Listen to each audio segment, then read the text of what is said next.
Hello everyone, I'm Captain Logan, and welcome once again to the vast and ominous Comic Vault. I can't tell you how excited I am to finally get back to the Comic Vault. It seems like forever since I've done anything that wasn't just reviews of a pull list, and it's going to be really fun to finally get back to these. I have a list that could choke a horse of books that I need to review in story arcs, etc. that I need to go through that I'd like to review over the last couple of years of brand new stuff, but also a whole lot of older stuff sent to me by viewers in the P.O. Box for the Comic Vault. And so I want to try to get through as much of that as I can on a weekly basis, sometimes maybe more often than that. With as many discussion shows as we're doing and stuff like that, I don't know how realistic it is to expect more than one a week, but I'm going to try to do at least one of these a week. And I'm also, on top of continuing to do a show on brand new comics, but that's going to change as well.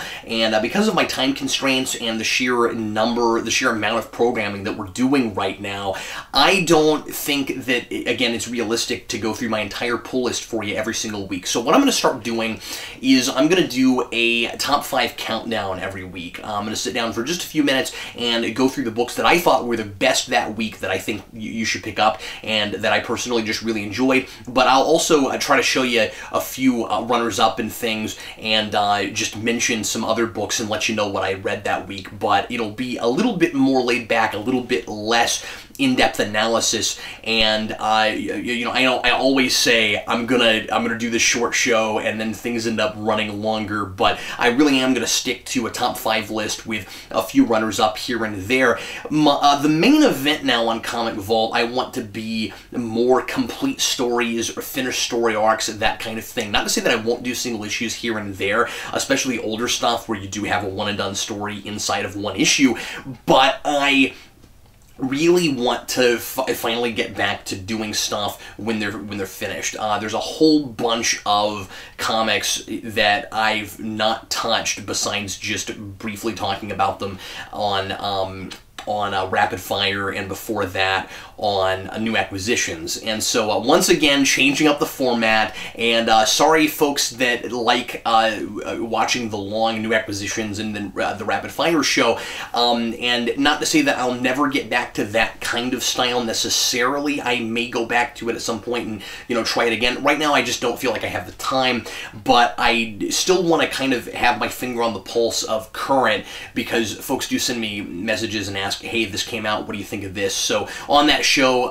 even if stuff doesn't make my top 5, sometimes I'll really briefly mention, hey, this came out this week, everybody wants me to talk about it, so real briefly, here's what I thought of it. But as I said, I want this show, the main Comic Vault, to be kind of the main event now. And you may be wondering, I'm sure you are, what in the world is this wheel back here? Well, this is the new Comic Vault Wheel of Fate, because this will be, and it's called that because it's going to be deciding the future of the Comic Vault. You can see there are 12 different graphic novels, story arcs, runs of comics here. And at the end of each show, I'm going to spin this wheel, and it is going to decide what we're going to review next week, or at least next episode. And everything that you see on this wheel is either a recent, in the last couple, 3 years, arc, or run that is finished, or it's something that was sent to us in the Comic Vault in the P.O. Box that I want to tackle. And I'm going to keep adding things to the wheel as I review things from those two categories. So I want to go down my list of stuff that's from the P.O. Box. I've got this giant list, and I've got this huge stack of stuff, and I also want to go through a bunch of things that I always wanted to review that, again, I might have touched on New Acquisitions, but didn't review as a full story. I really miss doing full stories. And so that's what we're going to do from now on. So at the very end of the show, we will spin the wheel, and you'll get to find out what I will be reviewing next time. And feel free in the comments, please, to give me suggestions for things, especially things that have ended, that like arcs that have ended, or graphic novels, or runs that maybe we're in the middle of, but I haven't done any videos on yet, all by themselves. And I will certainly consider those things, and when I put put things on the wheel. You can also, of course, send things for review to the Comic Vault at Geekvolution, P.O. Box 4733, Overland Park, Kansas 66204. And now on to today's book. Today is a book that was sent to us in the P.O. Box, and it was long ago enough now that it wound up in a box, and I don't have the letter that came with it and whatever else was in that box anymore, so I'm not sure who sent this. I'm sorry about that.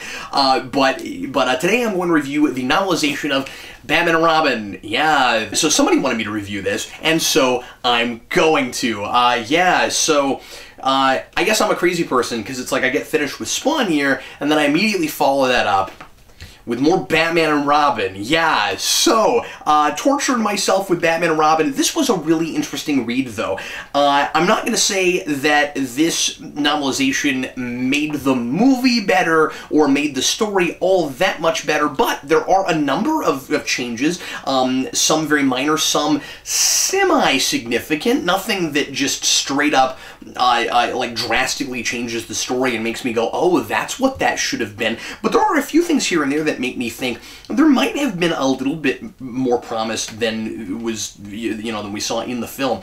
The most interesting thing to me is that this is written by Denny O'Neil, and I'm not sure why DC went to him. It certainly didn't need him. He didn't help it that much. A lot of the really goofy, silly one-liners are still here. It is still definitely a gigantic cheese fest, but there's a lot of stuff that he does with it to try to make it kind of less so, and it's a little bit of a quagmire because here and there, I kind of wonder why he didn't change or get rid of some of the one-liners, some of the, like, just really, really bad puns.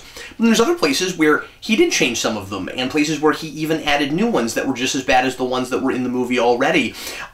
There's a lot of weird atonal stuff going on here, where just like with the movie, but different from the reasons that I had this with the movie, I don't know who this is intended for. It is a lot more graphic than the movie. I'm not saying it's especially graphic, but there's a little bit of blood. It's a little bit more gritty looking.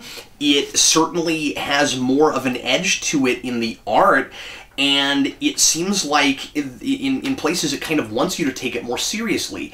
And yet, it is still Batman and Robin. It still knows what it is, and it's still allowing itself to be really campy and very cookie cutter in its plot, but I guess that's just because that's what it had to adapt, so Denny O'Neil wasn't allowed to go too far with changing, the major events of it and even the presentation. The art is really counterintuitive to some of the stuff that's going on in this and what O'Neil had to use, because you've got all these vehicles and gadgets and costumes and stuff that are based on action figures, but then it's this, like, really gritty, traditional, stylized Batman-looking stuff. The colors are kind of muted.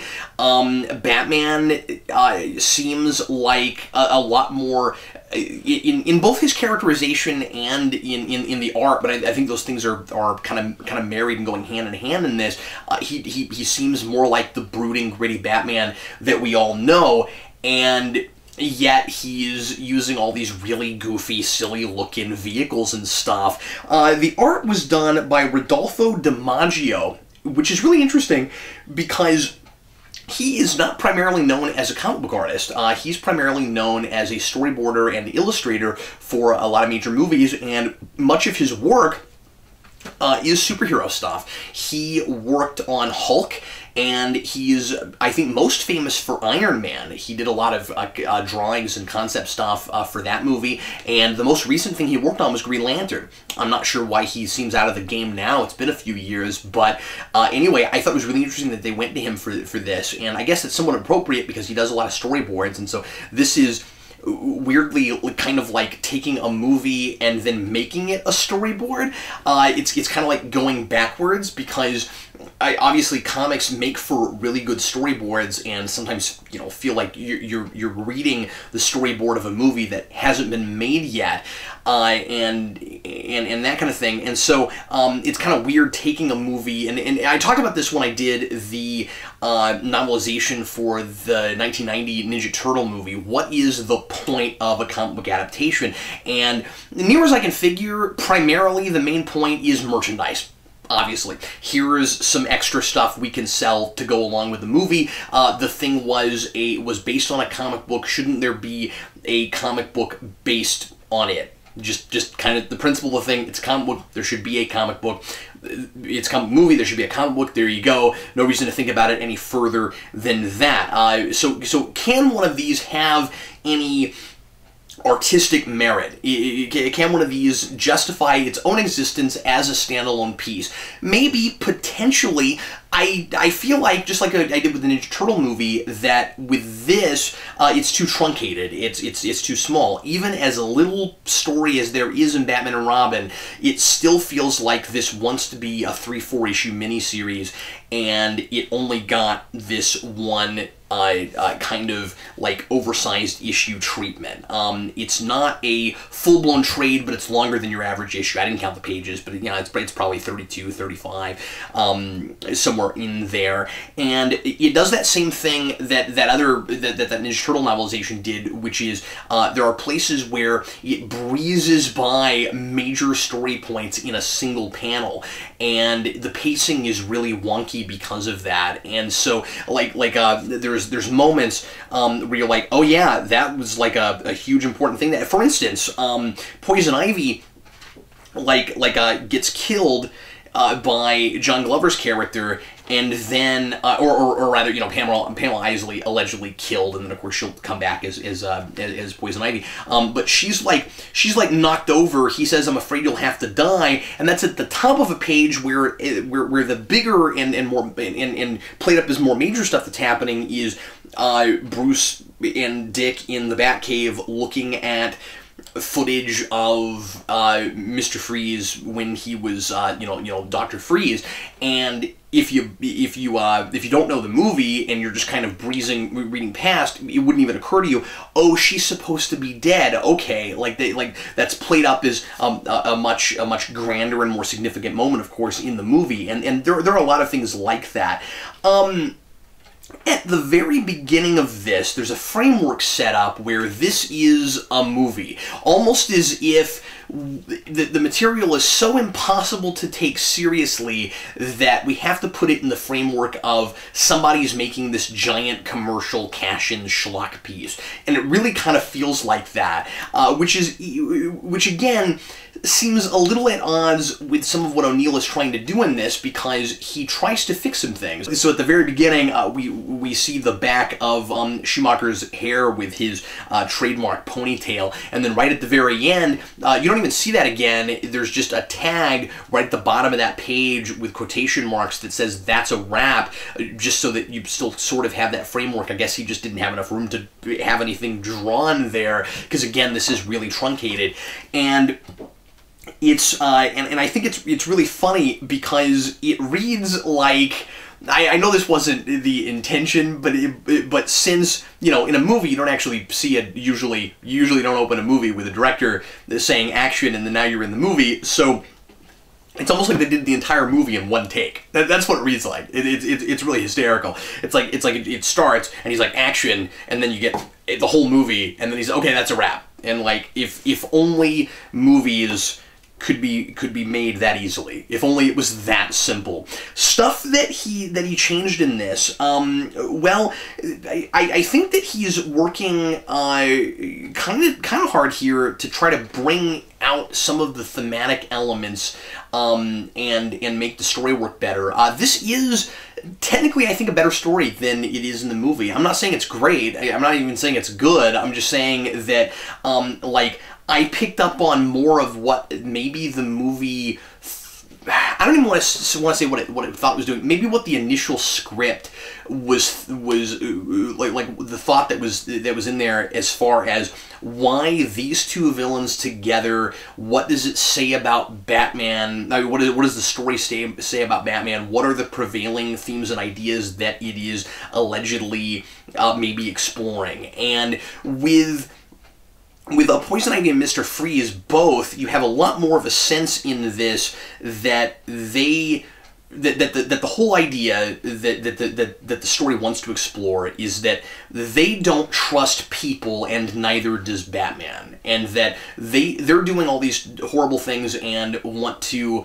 For different personal motivations, specifically, but each of them, what draws them together and makes them similar, is that they don't trust people, and so they want to destroy the world and start it back from scratch in their own image and kind of be gods. You have that line where Poison Ivy says that Mr. Freeze is a god because they don't like human beings. They don't trust them, and they don't see themselves as people. Mr. Freeze, with the whole cold-hearted thing, he thinks that people's biggest weakness is that they have empathy, and then Poison Ivy thinks that human beings. This is kind of interesting. That almost the flip of that like she thinks that people don't have empathy for what she cares about because they're destroying the earth, and so she wants to. And so she wants to wipe them off the face of the planet, and of course manipulates Mr. Freeze in doing that. And where Batman fits in is that, like Mr. Freeze, he wants to cheat death.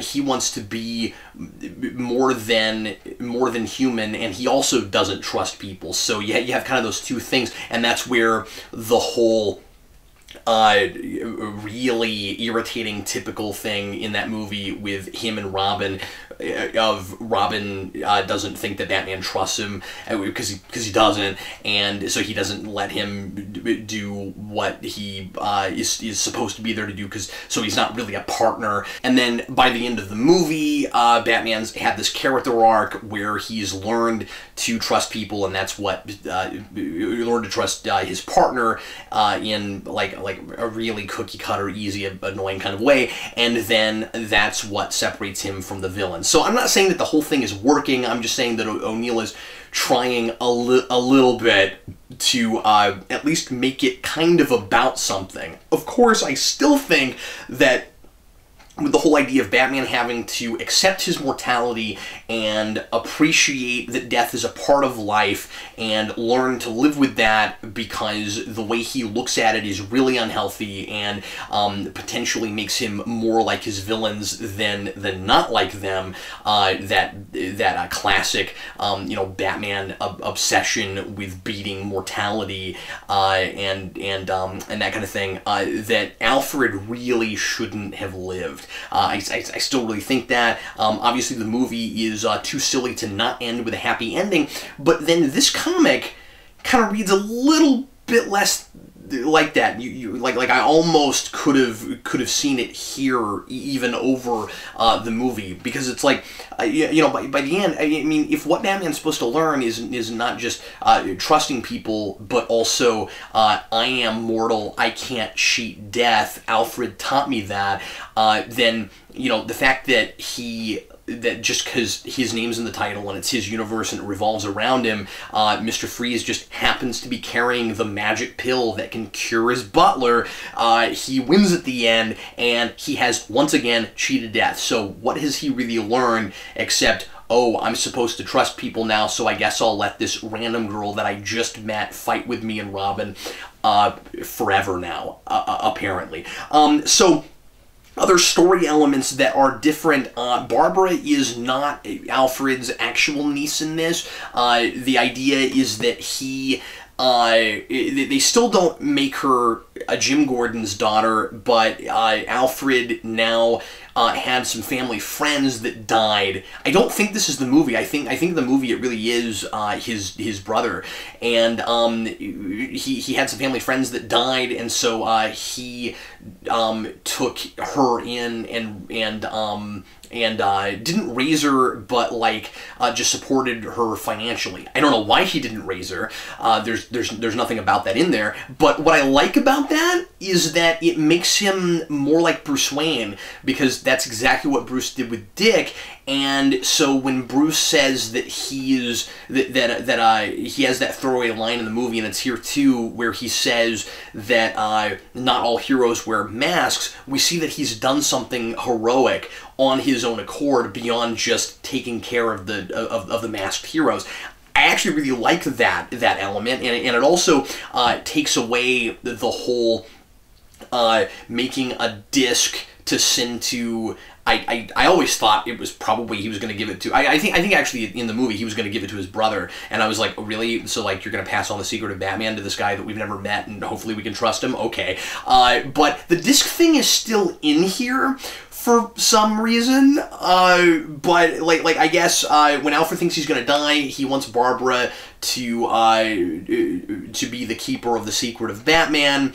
I don't know why he has it on a disc here, but he does. In this, instead of being able to unlock the secret of Batman with a 3-letter password, O'Neill goes out of his way to have Barbara say to herself, for the audience's benefit, oh man, it took 2 hours to hack this, but I finally got into it. So I guess that's a little bit better. Also, interestingly, Alfred didn't make her Batsuit. It seems like O'Neill's main objective here is to not throw Alfred as much under the bus and make him do stupid things.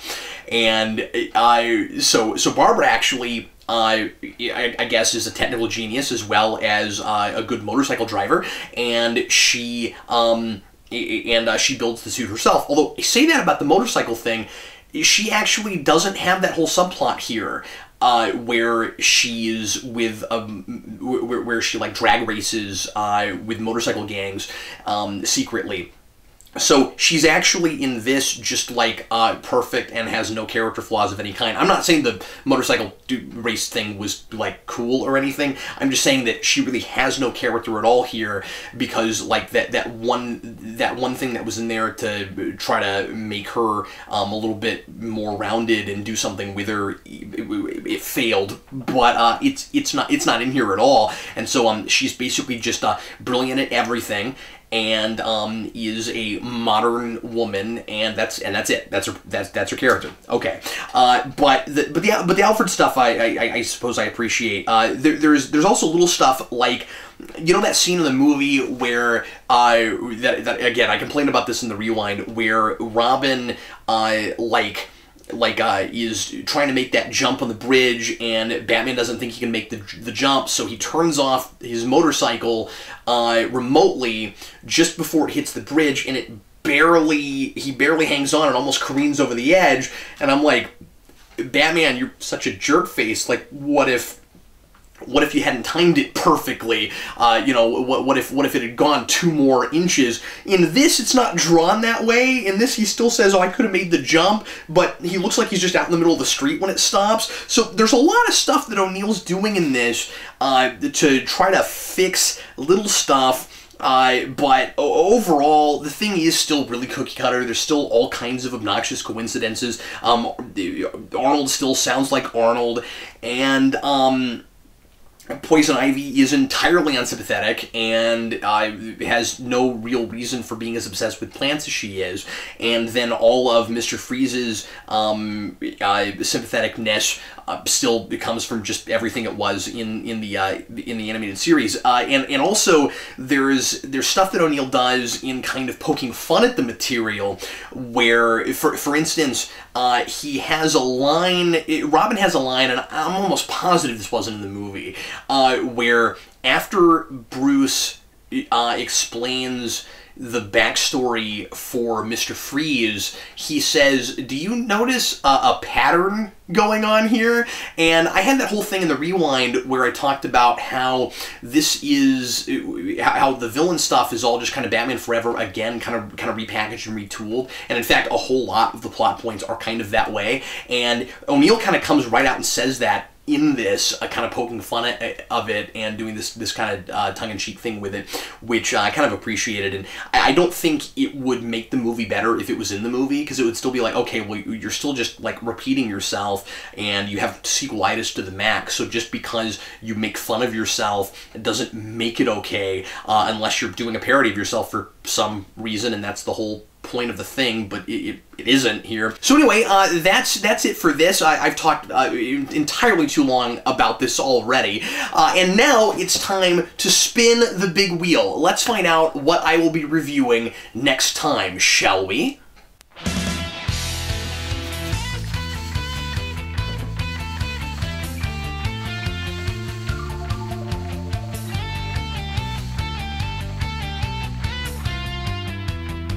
Okay, so the wheel has landed on Uncanny X-Men Sisterhood. This is a trade, also sent from the P.O. Box to the Comic Vault, and this is a Matt Fraction book, I think from the mid-2000s, and drawn by Greg Land, and I know nothing about this book at all, but I put it on the wheel because it was a trade that somebody sent and wanted to see reviewed, and so that is the next thing I'll be reviewing. I don't know any context around it, so I don't know how weird it's going to be reading that on its own, but I'm gonna do it because somebody wanted me to, and all I can tell just looking at it is that it has something to do with Psylocke. So anyway, that's what I'll be doing next time, and as I said before, please leave comments and let me know what else you think would be worthy and exciting to put on the wheel to possibly be reviewed later on. Well, to most certainly be reviewed later on in the Comic Vault. Everything that's on the wheel will eventually get reviewed. It's just a matter of time. So anyway, once again, thanks for watching, and if you want to send anything also to be reviewed on the Vault to eventually be put on the big wheel, once again, the P.O. Box is Geekvolution, P.O. Box 4733, Overland Park, Kansas 66204. Thanks very much for watching. I am Captain Logan, and I'll see you again very soon on the Comic Vault. Happy reading.